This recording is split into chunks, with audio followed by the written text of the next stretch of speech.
Hi, I am an artist and I'm afraid of making art. I'm afraid of making art because I just have this preconceived notion of myself that I will never be good enough, that my art will never be perceived in the way that I want it to be perceived, or that other people are so good in comparison that it just makes me want to never make art again. And sometimes I just lose this motivation and I get stuck in this cycle of, should I make art? When I do make art, is it going to be good? What if people see it? What if people don't see it? What do I do if I'm feeling stuck? This is my lifeblood. It's sort of the foundation for making art, and it's supposed to be connected to me in a way that is personal and reflective and introspective. And it's for a class. My assignment is to go to different art museums and journal and make art about whatever I've found. So this is my lifeblood. I listened to a talk from an artist yesterday that really made me rethink how I make art and the purpose of making art. He talked about how when he's a therapist, and he talked about how doing therapy can leave a lot of emotional residue. And when you have that emotional residue, you have to find a way to shake it off. And so what he does is, as soon as he's done talking with a client, he goes up to his studio and he makes abstract art about how he's feeling from all that emotional residue. And he's shaking it off, and he's getting it off, he's cleaning it out. And that goes with life. We have all this emotional residue that we're carrying, and art can be a form of self-expression, but it can also be a way to take away this emotional residue, this thoughts and feelings that are stuck inside of us that we don't know how to get out. And lately I've been scared of doing that. I've been scared of letting my emotional residue come out. A lot of the times I'm a perfectionist, and I think that my art has to be perfect or look a certain way for people to like it. But I'm learning more that it's about the content. It's not about the end product. It's more about the content. It's the process over perfection. It's being immediate over deliberate. It's product over content.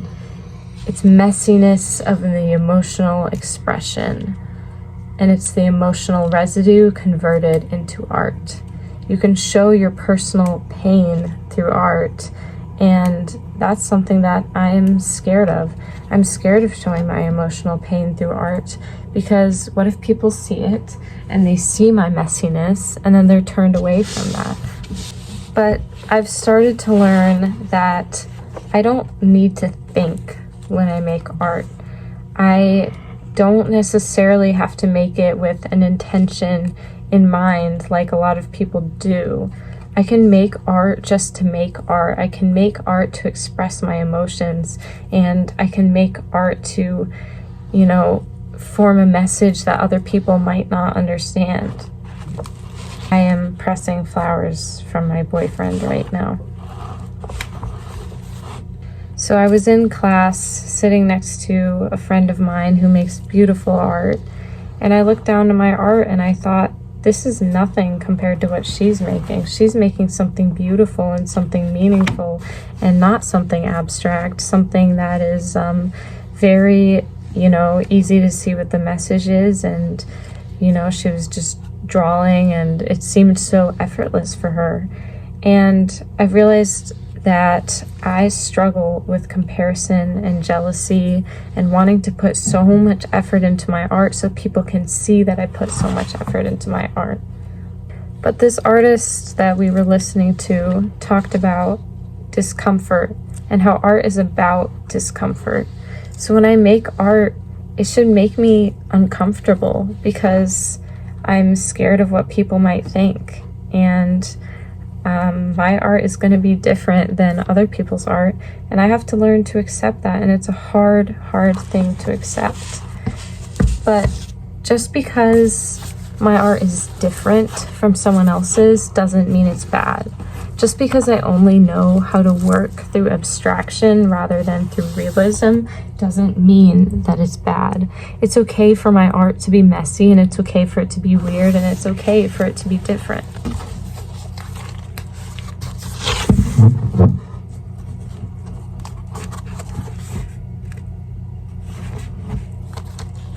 I'm just at the beginning of this, but I'm going to an art museum today, and I'm excited to see what different paintings inspire me, because inspiration is a big thing for me. I'm very inspired by abstract artists, because I think that the work they do might not seem intentional, but it has a purpose because it's about the process. So all in all, yes, I'm afraid to create, but I have to keep creating because it's a part of who I am.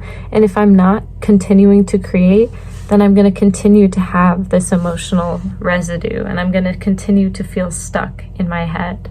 So I guess what I'll leave you with is to just keep creating, keep making messy art that people might never see, that people might see, that people might think, oh, she's not that good of an artist. Don't compare yourself to others, because that's going to stunt your artwork, and it's going to show through your artwork that you're trying so hard to be someone you're not, to be a different type of artist. That's not who you are. You can make art just to make art, and you can make it just for you.